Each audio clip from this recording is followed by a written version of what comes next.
Finance et patrimoine. Bienvenue sur Finance et patrimoine, le rendez-vous des coulisses de la finance. Je suis Olivier Scrooge, cofondateur de Scrooge Finance, la plateforme des experts de la finance, de la fiscalité et du patrimoine. Je reçois via ce réseau des talents qui partagent leurs secrets et leurs meilleures méthodes pour doper vos résultats. Que tu sois débutant ou expert, abonne-toi. Ce podcast va devenir ton meilleur allié. Finance et patrimoine. Bonjour à tous et bienvenue sur cette nouvelle émission du podcast Finance et patrimoine. Aujourd'hui, nous allons aborder le sujet de la finance, c'est simple, comment l'expliquer simplement. Et j'ai le grand plaisir d'accueillir Guillaume Simonin. Bonjour Guillaume. Bonjour Olivier, merci de m'accueillir. C'est un plaisir. Alors Guillaume, en quelques mots, est-ce que tu peux nous parler, pour qu'on te connaisse un petit peu mieux, quel est ton parcours jusqu'à aujourd'hui ? Oui, avec plaisir. Écoute, moi, mon parcours, très rapidement, un parcours académique de grandes écoles d'ingénieurs et donc une première phase de ma vie professionnelle dans le salariat en tant qu'ingénieur, dans le pétrole, de manière plus spécifique en tant que secteur. Et ensuite, j'ai commencé à entreprendre en 2015, j'ai fait plusieurs projets, et notamment un où j'ai créé en 2017 un cabinet de conseil en gestion de patrimoine et en investissement que j'ai développé sur les 5 dernières années.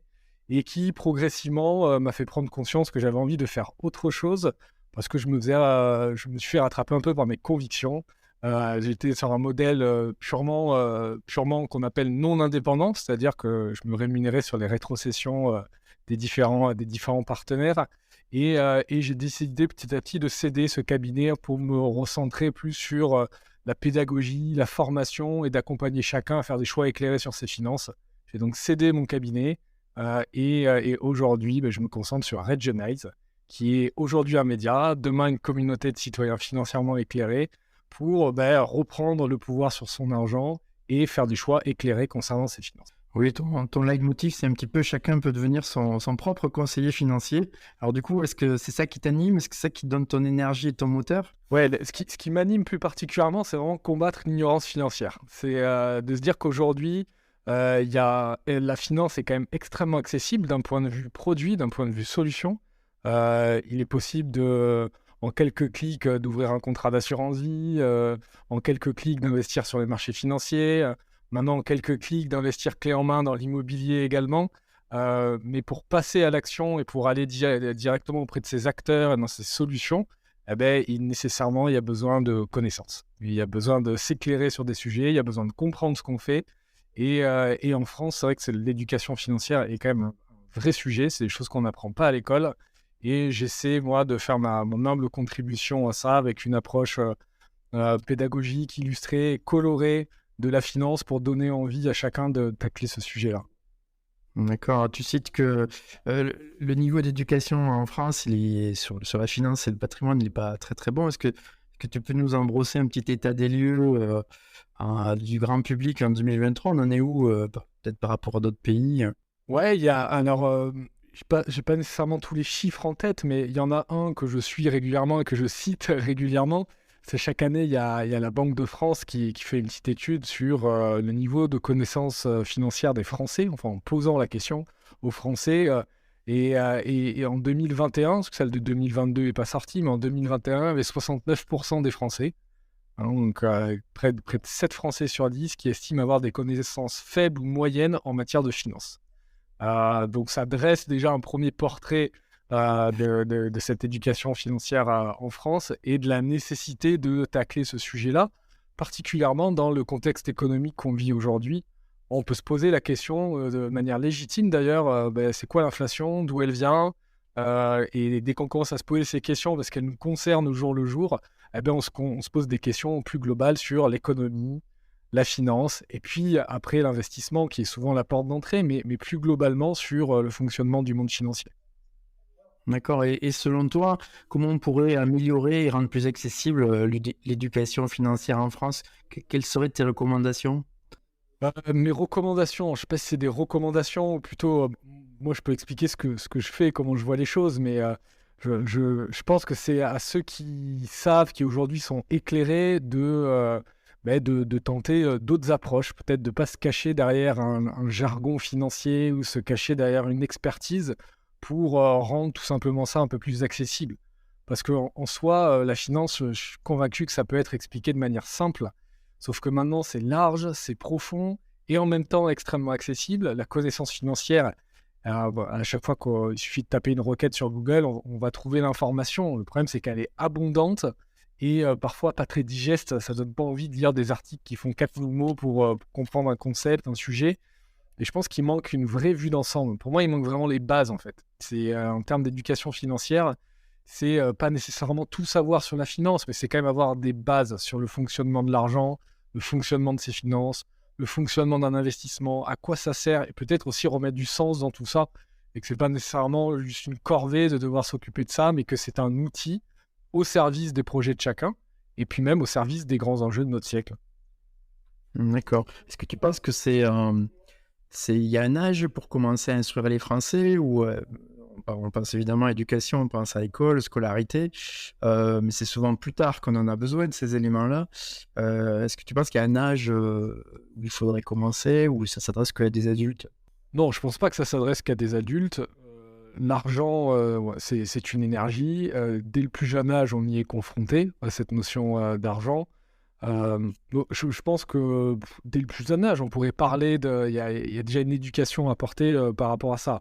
Après, je pense que le lycée, c'est une bonne période. C'est une bonne période pour commencer à se poser les vraies questions là-dessus. Bon, on fait bien de la philosophie au lycée. Je suis pas sûr que j'avais vraiment la maturité pour parler philosophie au lycée. En revanche, on a fait de la philosophie. Alors pourquoi on ne ferait pas de l'économie et de la finance et on n'apprendrait pas à gérer un portefeuille, à gérer ses finances, à gérer son argent, à savoir comment ça fonctionne, c'est quoi un crédit, des bases en fait. Est-ce que, bon, je mets dans la peau d'un épargnant aujourd'hui, dont les propos résonnent pour moi, effectivement, je me dis que je manque de connaissances. Et comment est-ce que je pourrais me former aujourd'hui sur la finance? Il y a beaucoup de ressources. Il y a beaucoup de ressources et il y a des livres, il y a des sites, il y a des newsletters. Je vous recommande la mienne d'ailleurs. Chaque semaine, j'essaie d'éclairer sur un sujet financier en particulier. J'essaie de le faire de manière illustrée, de manière colorée, de manière graphique, parce que je sais que la forme peut aider à comprendre le fond. Le fond est toujours important, mais la forme l'est de plus en plus, justement dans une période où le contenu est quand même ultra abondant et qu'on n'a pas nécessairement des heures et des dizaines de minutes à y consacrer. Donc, de pouvoir rendre ça de manière un peu plus digeste. Mais aujourd'hui, en fait, pour s'éclairer sur ces sujets, il faut déjà y trouver un intérêt. Parce que si c'est une tâche qu'on doit faire tous les jours et qu'on se dit, bon, ben, il faut que je le fasse, bon, à mon sens, ça ne marche pas. Donc, c'est déjà de trouver l'approche qui nous plaît. Il y a beaucoup de contenu sur les réseaux, il y a des contenus dans les newsletters, j'ai cité. Certains ont préféré des livres. Il y a beaucoup de livres autour du monde de la finance, de l'investissement. Et c'est surtout de prendre la porte d'entrée qui nous parle. Pour certains, c'est l'investissement, parce que c'est très concret, ça peut s'appliquer directement sur ses finances personnelles. Pour d'autres, ça sera de l'économie, comprendre le fonctionnement économique. Pour certains, ça va être plus l'immobilier, pour d'autres, ça va être plus la bourse. Bon, tout ça, pour moi, c'est des portes d'entrée qui mènent au même écosystème. Et une fois qu'on commence à tirer un fil et à se mettre dedans, on se pose des questions un peu plus globales. Donc, chacun sa porte d'entrée, je dirais. Donc, il faut plutôt aller vers quelque chose qui nous parle en premier.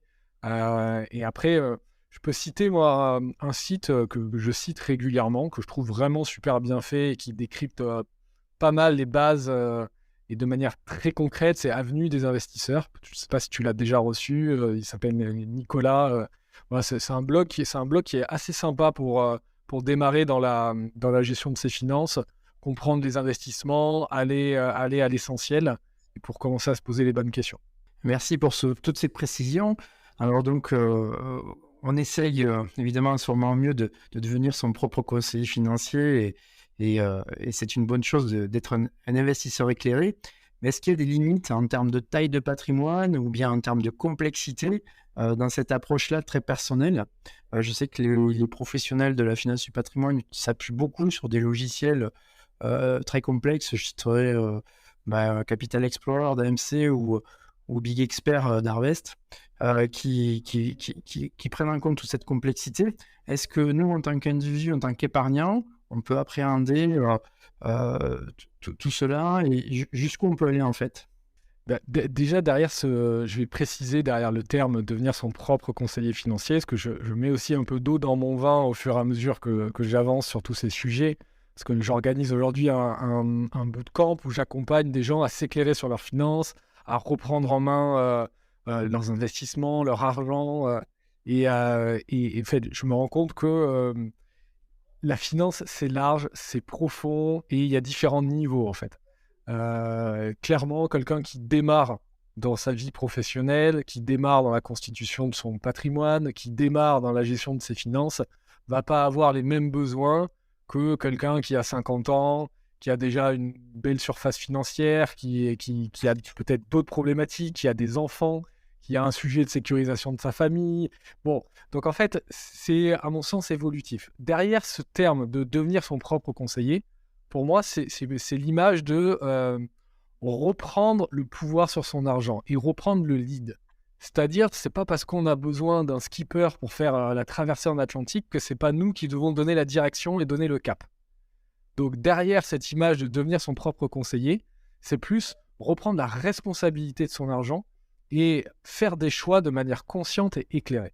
C'est plus ça que je veux accompagner aujourd'hui, parce que j'ai été conseiller en investissement moi-même.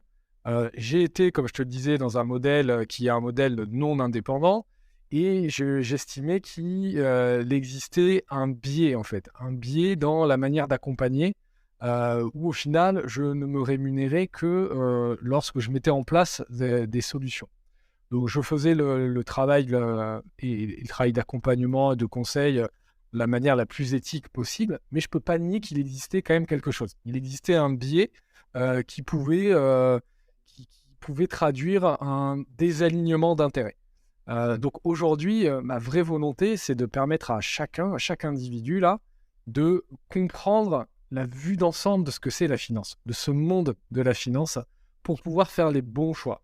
Et grand bien lui se fasse de se faire accompagner par un conseiller qui puisse l'accompagner sur des choses spécifiques où aujourd'hui il n'a pas l'expertise et pas les compétences, parce qu'on ne peut pas tout savoir. Mais en revanche, c'est à chacun d'être responsable et de prendre le lead là-dessus pour faire les bons choix.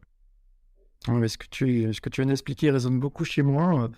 Un des slogans de la plateforme Scrooge Finance, c'est prenez le contrôle de votre argent pour être à l'aise financièrement.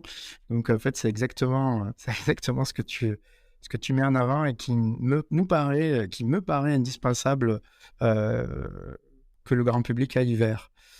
Alors pour les pros qui nous écoutent, quels seraient tes conseils pour transformer finalement une approche plutôt produit financier, puisque tu l'as connu dans ta carrière, à une approche plutôt projet de vie qui parle à tous? Est-ce qu'il y a des petits tuyaux? Comment on peut se mettre systématiquement au niveau de son interlocuteur? Est-ce que tu aurais des choses à apporter à la communauté? Ouais, sur cette question approche produit-projet, je pense que c'est plus une intention de base de celui qui accompagne. C'est-à-dire la personne qui vient, l'investisseur qui vient, il ne sait pas nécessairement par où commencer en fait. Lui, il entend et il attend se faire accompagner sur ses finances. Il vient peut-être avec des demandes, il ne sait pas nécessairement quel est son vrai besoin. Moi, ce que j'ai pu constater quand j'accompagnais des gens, c'est surtout ça. C'est qu'en fait, ils peuvent arriver avec une problématique. Et des fois, la problématique, c'est je veux juste placer mon argent parce qu'aujourd'hui, j'ai mon livret A qui déborde, j'ai mon LDD qui déborde, j'ai mon fonds en euros où voilà, je mets tout là-dessus. Mais concrètement, j'ai bien compris que c'était pas ça à investir. Ou alors, ma problématique, c'est l'inflation galope, j'ai tout sur mes comptes courants, qu'est-ce que je fais? Mais derrière ça, l'approche projet, c'est justement de mettre la question à un autre niveau. Et l'approche projet, c'est de dire, mais avant de répondre au comment, c'est-à-dire quelle solution on doit mettre en place, répondons d'abord au pourquoi. C'est pourquoi on veut placer cet argent, dans quel projet, pour quel objectif. Et on pose nécessairement la question du sens, des projets de vie. Et donc, c'est là qu'on analyse en fait les besoins de l'investisseur, de celui qui vient nous voir, parce qu'il a besoin d'être accompagné sur ce sujet-là. À mon sens, l'approche projet, ce n'est que ça, c'est de poser les bonnes questions et qui ne sont pas simples à poser et les réponses ne sont pas simples à trouver pour l'individu. Hein, quand on se dit où est-ce que je vais demain, c'est quoi tes projets, bon, ce n'est pas une question qui est simple et on n'a pas tous la réponse comme ça de manière instinctive. Mais si on ne pose pas la question, on n'aura jamais la réponse. Donc déjà, c'est de poser les questions, d'accompagner sur le projet. Moi, ce que j'avais pu constater, c'est que quand j'accompagnais les individus, il ne pouvait pas y avoir de décision tant que les projets n'étaient pas clairs. Et qu'au final, un conseiller, c'est quelqu'un qui doit accompagner un processus de décision et pas juste proposer des solutions. C'est bien sûr la conséquence, mais c'est surtout accompagner un individu dans un processus de décision et lui permettre de passer des caps et des étapes sur des croyances limitantes qu'il peut avoir, des réponses qu'il n'arrive pas à avoir, et de pouvoir, à chaque étape, lui permettre de faire un pas de plus au service de ses projets de vie. Parce que si ce n'est pas pour ça, c'est pourquoi. C'est tout simplement ça, quoi. C'est repositionner en fait cet argent, ces finances, comme un outil au service des projets de vie. Guillaume, tu vas finir formateur de conseiller financier. Tu trouves les mots justes. Tes feuilles volantes sont très populaires, elles circulent un petit peu partout, je les vois sur les réseaux et même en utilisation dans la vraie vie. Alors, ma question, est-ce que elles sont libres de droit? Est-ce que tout un chacun peut utiliser tes outils, ta production, comme support pédagogique? Alors, le projet Regional, c'est soutenir l'éducation financière en France. Donc, c'est de pouvoir effectivement mettre à disposition du grand public ces feuilles volantes. Aujourd'hui, il doit y en avoir, il n'y en a pas tant que ça de produites. Aujourd'hui, il doit y en avoir une bonne vingtaine de produites, mais il y a une liste d'attente de 400. Donc, le vrai sujet aujourd'hui, le vrai challenge, c'est de trouver le modèle économique qui permette de financer ça. Donc, je commence à lancer du sponsoring et je commence à avoir des sponsors qui m'accompagnent sur ces sujets-là. Donc, c'est super. Maintenant, sur la partie professionnelle, je suis en train également de réfléchir à une offre pour les professionnels dédiée aux professionnels, parce qu'elles sont libres d'utilisation pour le grand public. Par contre, dans un usage professionnel, non. Quand on doit vendre ces solutions pour les utiliser, là, ça rentre dans le cadre des droits d'auteur et donc il faut une offre, il faut un écrin à ça. Je suis en train de travailler sur cet écrin, mais au-delà juste de ces questionnements de est-ce que c'est libre d'utilisation ou pas, c'est plutôt, je me pose la question, parce que j'ai beaucoup de demandes, de c'est quoi le besoin en fait de l'intermédiaire, c'est quoi le besoin de celui qui conseille. Et je pense que ça va au-delà des feuilles volantes. Il a besoin plus de carnet de feuilles volantes, c'est-à-dire d'avoir, si je prenais l'exemple de l'assurance vie, qui doit parler à tout le monde, l'assurance vie, ok, on a besoin de savoir ce que c'est une assurance vie, mais il y a peut-être besoin de savoir aussi en spécifique plein d'autres choses sur l'assurance vie. Ça va être quoi la clause bénéficiaire? Ça va être quoi les règles de fiscalité en termes de succession? C'est quoi les unités de compte? C'est quoi, etc., en spécifique, et de pouvoir accompagner son client dans ses questions avec un échange qui est vivant, parce que quand on présente quelque chose, c'est une discussion, et de pouvoir s'appuyer sur un carnet de feuilles volantes, et donc plusieurs feuilles volantes, pour pouvoir expliquer différents concepts et pouvoir partager ça à son client, son investisseur. Donc, je suis en train de travailler sur cette offre que je souhaite également accessible. Là. Ce serait une offre sous un format d'abonnement qui permettrait la mise à jour des feuilles volantes, et de nouveaux carnets aussi chaque mois, et plein d'autres choses là, sur lesquelles je suis en train de travailler. Eh bien, merci beaucoup, Guillaume. Cette émission touche à sa fin. Bien que le sujet, je pense qu'il est inépuisable. Mais il faut bien se quitter à un moment donné. Alors, où est-ce qu'on peut te retrouver, Guillaume, si on a des questions complémentaires ou si on veut échanger encore plus avec toi? Alors, écoute, je suis assez présent sur LinkedIn et je suis aussi présent sur Twitter, assez peu sur Instagram. En tout cas, sur les réseaux, c'est par là que je suis. Après, il y a ma newsletter, comme tu l'as nommé également, où voilà, c'est un rendez-vous hebdo. Et puis, dans ma newsletter, on retrouve mon mail si on veut me contacter directement. D'accord, merci beaucoup. Bien, merci à tous les auditeurs et puis je vous dis à très bientôt pour une nouvelle émission. Au revoir Guillaume. Merci à toi Olivier, à bientôt. À très bientôt, au revoir. Finance et patrimoine. Si vous avez écouté jusqu'ici, c'est que vous avez aimé cet épisode. Alors partagez-le ou laissez-lui 5 étoiles sur Apple Podcast. Ce podcast est rendu possible par Scrooge Finance, la plateforme des experts en solutions financières, fiscales et patrimoniales pour vos projets de vie personnels et professionnels. Que ce soit pour lancer un projet, préparer sa retraite, investir pour l'avenir ou bien simplement faire un bilan pour explorer les possibles, rendez-vous sur www.scrooge.finance. À très bientôt pour un nouveau podcast Finance et patrimoine, les secrets backstage. Finance et patrimoine.